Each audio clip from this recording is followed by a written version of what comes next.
Students, अब हमारा next topic है इंटरेस्ट ऑन डिबेंचर्स। इंटरेस्ट जो है डिबेंचर पे देना कंपल्सरी होता है। इट्स अ चार्ज, चाहे प्रॉफिट हो कंपनी को चाहे लॉसेज हो, उसके बावजूद भी इंटरेस्ट पे करना होता है। तो इसकी एंट्री क्या होती है? अगर क्वेश्चन में लिखा है तो पहले आप इशू ऑफ डिबेंचर की एंट्री डालोगे, उसके बाद आपकी एंट्री आती है इंटरेस्ट ऑन डिबेंचर की। Interest on debenture half yearly भी पे करा जा सकता है, ईयरली भी, क्वार्टरली भी, depend upon the terms and condition of the company. तो एंट्री आएगी interest on debenture account debit to debenture holder account being interest due. अब इंटरेस्ट ड्यू हो चुका है, इसकी पेमेंट की एंट्री क्या बनेगी? Debenture holder account debit to bank account being amount of interest paid to debenture holders. ये दो एंट्री पढ़नी है। अगर ये ईयरली इंटरेस्ट पेड है तो 31 मार्च को पेमेंट होगी। अगर ये हाफ ईयरली है तो फर्स्ट ऑफ ऑल सितंबर को, देन 31 मार्च को।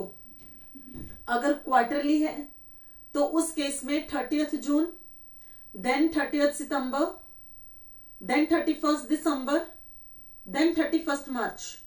साल के एंड में जितना भी इंटरेस्ट ड्यू हुआ है, टोटल इंटरेस्ट ट्रांसफर किसको होगा? प्रॉफिट एंड लॉस अकाउंट को। तो at the end interest on debenture transfer to statement of profit and loss account, इसकी एंट्री बनेगी statement of profit and loss account debit to interest on debenture account being interest on debenture transfer to P&L account. तो ये आपकी entries आएंगी। तो चलिए अब करते हैं सम। इससे रिलेटेड जो मैं सम करवाने जा रही हूं वो डिस्क्रिप्शन में दिया हुआ है, वहां से आप इसकी स्टेटमेंट देख सकते हैं। तो स्टूडेंट, जैसा कि आप स्टेटमेंट में देख रहे हैं, अगम limited issued 40,000 debentures of ₹100 each on 1st April 2022 at a discount of 10%, redeem at a premium 10%, assuming that interest was paid half yearly on 30th September and 31st March. Give journal entries relating to debenture interest for half year ended 31st March 2023. इस question के अंदर वो issue की entry नहीं बोल रहा डालने के लिए, तो हम इशू की एंट्री नहीं डालेंगे। अगर क्वेश्चन में मेंशन होता इशू की एंट्री भी डालनी है तो हम पहले इशू की 2 एंट्रीज डालते, उसके बाद इंटरेस्ट पे आते। अब हमारे पास यहां पे मोस्ट इंपॉर्टेंट आ जाता है columns date, particular, debit, credit. First time interest pay होगा 30 सितंबर 2022 को। एंट्री आएगी डिबेंचर इंटरेस्ट अकाउंट डेबिट। आप इसको डिबेंचर इंटरेस्ट भी लिख सकते हैं, इंटरेस्ट ऑन डिबेंचर भी लिख सकते हैं, as you wish. To debenture holder account. अब हमारा इंटरेस्ट कितना बन रहा है? 40,000 डिबेंचर इंटू 100 रुपीज, 40,000 इंटू 100, ये बन गया आपका 40 लाख रुपीज। 40 लाख रुपीस के ऊपर रेट ऑफ इंटरेस्ट है आपका 9% पर एनम, ये ईयरली है। उसने बोला हाफ ईयरली पे करना है 30 सितंबर को, तो क्या आएगा इंटू 6/12, तो ये आपका बन जाएगा 1,80,000।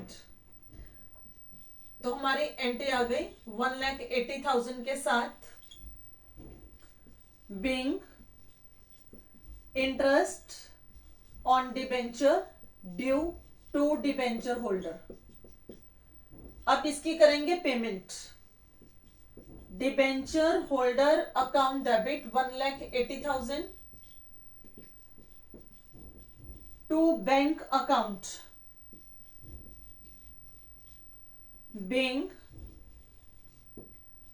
amount paid to debenture holder 31 मार्च 2023 को। नेक्स्ट 6 मंथ के बाद इंटरेस्ट फिर से ड्यू होगा, सेम एंट्रीज रिपीट होंगी। Debenture interest account debit, same way से हम इंटरेस्ट कैलकुलेट करेंगे। To debenture holder account 1,80,000 being interest due. अब इसकी पेमेंट होगी debenture holder account debit to bank account 1,80,000। साल का एंड हो गया, being interest paid to debenture holder. अब ये इंटरेस्ट जो यहां पे 1,80,000 30 सितंबर को ड्यू हुआ था और 1,80,000 जो 31 मार्च को ड्यू हुआ है, इन दोनों का टोटल, इनका जब सम करेंगे ये टोटल बन जाएगा 3,60,000। तो total interest on debenture transfer होगा statement of profit and loss account को। तो हमारी एंट्री बनेगी statement of profit and loss account debit to debenture interest account 3,60,000। और नरेशन लिखोगे आप being interest on debenture transfer to profit and loss account. इसके साथ ये क्वेश्चन कंप्लीट हो गया।